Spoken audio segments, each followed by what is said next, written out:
Well, the question comes up often as to whether or not we can actually measure human emotion.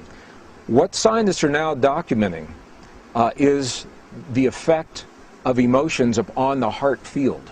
The human heart is now documented as the strongest generator of both electrical and magnetic fields in the body.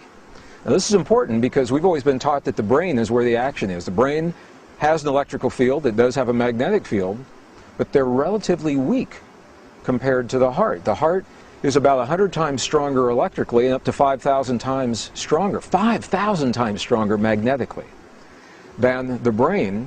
And the reason this is important is because the physical world as we know it is made of those two fields of energy, electrical and magnetic fields of energy, electromagnetic fields.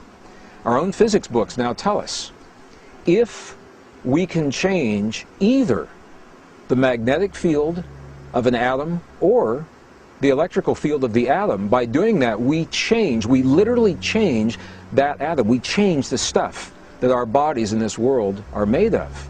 And it appears now that the human heart is designed to do both, to change both the electrical field and the magnetic field of our bodies and our world, and they do so in response to the emotions that we create between our heart and our brain.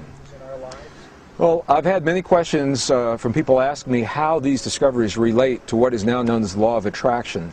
At a very high level, in broad brushstrokes, they may give us insight into the relationships, but when we get deep into the findings as well as the ancient teachings, what we find is this: it's less about attraction and more about a mirroring.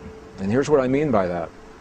The world around us, our own science now is telling us there's a field of energy that underlies all physical reality, and it is known now by names that range from simply the field.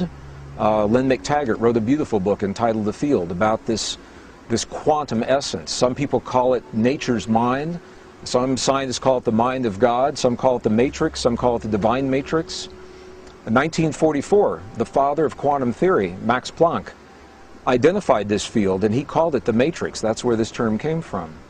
And what we're now beginning to understand is that when we create the feelings of what we choose to experience in our lives, everything from conscious choices of the perfect relationship or abundance in our lives, or the healing in our bodies, or the healing in the bodies of our loved ones, that those feelings are creating the patterns of magnetic and electrical field in our hearts that are literally rearranging the stuff of this quantum soup, this quantum essence, allowing the pattern of what we have claimed in our hearts to become manifest in the world around us. So it's less about attracting from a scientific perspective and more about consciously creating the template within us, knowing that the stuff of the universe will congeal around that template in the world around us to simply mirror, reflect what we've claimed. In other words, a very simple way of looking at this, and we've all heard this before, is that we must become in our lives the very things that we choose to experience in our world. And now the science is giving us a very good reason to understand why that is.